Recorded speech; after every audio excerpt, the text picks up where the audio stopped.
It's DJ.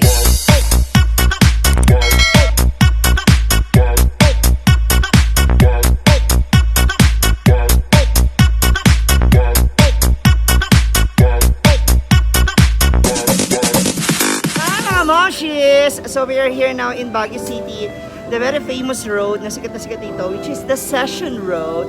And still kasama ko pa rin, Mia Calocay. Sino yan? You already found the love? Oh, wala. Parang galit na galit ka naman sa no.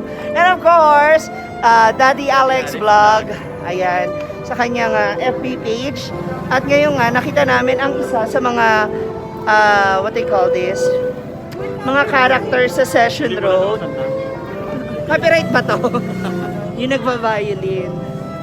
So aside sa kanya, hanapin din natin si Green Army. Ay, hello po. Hanapin din natin si Green Army. So halika na. Maglakad-lakad na tayo sa maulan na panahon ng Baguio City. Isa rin to sa mga napaka-busy syudad. Kasi mapapansin mo, ang dami mga naglalakad na tao. Ay. So, let's go.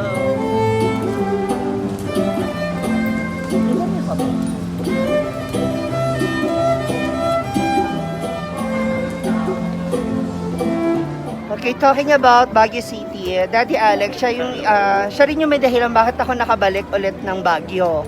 So, yes, 2013, 2013, umakyat kami ulit dito sa Baguio City, kung saan dito kami nag-perform and naging makeup artist din ako dito. So, eto, ang haba na ano ngayon. Actually, ang daming bakanting space. Makikita nyo kasi nga tag-ulan. So most of the people, dito tayo sa gilid. Asan sila? So hanapin natin si Green Army. Siya sa mga talagang pinaka sikat at famous na karakter dito sa Baguio City. Let's go! At para sa mga kaibigan natin sa entertainment industry, we also have this group kung saan nagpapajam sila doon sa mga taong gustong makikanta sa kahit anong form ng music. So pwede kayo mag-rap, pwede kang bumirit, any kind of song. So sa mga music lover, punta na kayo dito.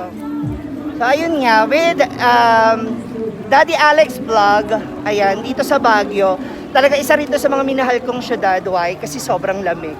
And si Daddy talaga nagtagal na rito ng bongga. Ano pinaka, ilang years? 10 years. Magti 10 years na. Sa December. Oo. Ano nga ba pinaka nagustuhan mo? Well, maliban sa klima. Maliban yung Sa- trabaho. Yung work. Saka yung ano din. Siyempre yung number one yung bilihin, mas mababa yung price kumpara sa baba. At saka yung cost of living Cost na of- yung oo. expenses. Truth. Nagkajowa ka dito? Oo, hindi. Mayroon. Apakalandi. Tinawag mo pang daddy, tapos mas malandi pa kay Mamshi. # maharot lang. Yan. So yung pag-stay natin dito sa Baguio is really worth it naman. Siyempre, talaga. Kaya ako nagtagal ng ganong kahaba ng panahon. Dito sa Baguio. Given a chance, aside sa Baguio, ano pa yung gusto mong mapuntahang lugar?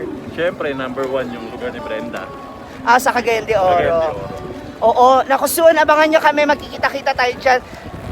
Basta, makikita nyo kami mga full casting. Actually, Daddy Alex is part of our Esprikiti Comelabu Kumilabot Chururut. Chururut Club. Ayun yung mga una naming grupo bago pa man nagkaroon ng social climber. Social climber.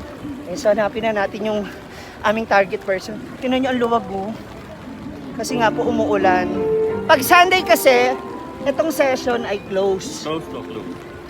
Para sa mga turista na gustong gumala and sa mga businessman dito, may mga maliliit na negosyo kasi nilalagay dito sa kabaan ng session para makapagbenta sila. Aside dun sa gabi-gabing night market, tama? Oo, tama. Abangan natin. Hanapin na natin si Green Army. Grabe, kakahanap ko kay Green Army. Hindi ko alam kung nasan siya. So I am looking for Green Army. Red na po siya ngayon. Okay, so nandito na ako sa dulo ng Session Road. And still, wala akong nakikitang Green Army. Hindi ko alam kung nasan siya. And if ever nawala siya, so bahala na kung paano natin siya makikita. So isa yun sa mga ano ko. Itinerary ko dito sa Baguio ang paghahanap kay Green Army. So wala siya. So baka nasa taas. Tinitingnan din nila Daddy Alex tsaka ni Mia kung nasan si Green Army para mabilis namin siya makita. Wow, photoshoot! Ah? Siya. Ah, may pa-photoshoot po siya.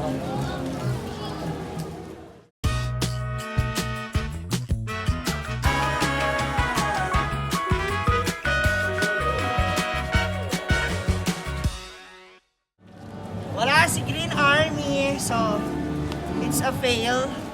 Hindi namin alam kung saan namin siya makikita actually. Kanina pa kami palakad-lakad, pabalik-balik dito sa session. Tsaka nakakahingal na. Pero pagaganahin natin, base sa aking panghuhula, nakikita pa rin natin siya. So, perseverance, mga mamshis, hanapin natin si Green Army.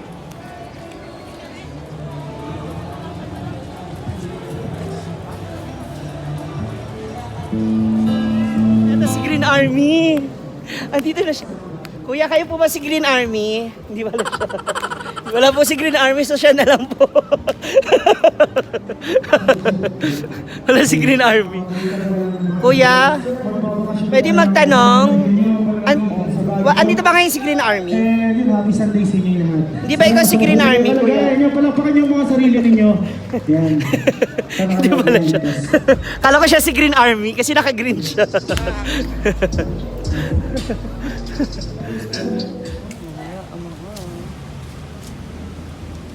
I want strawberry. I want strawberry.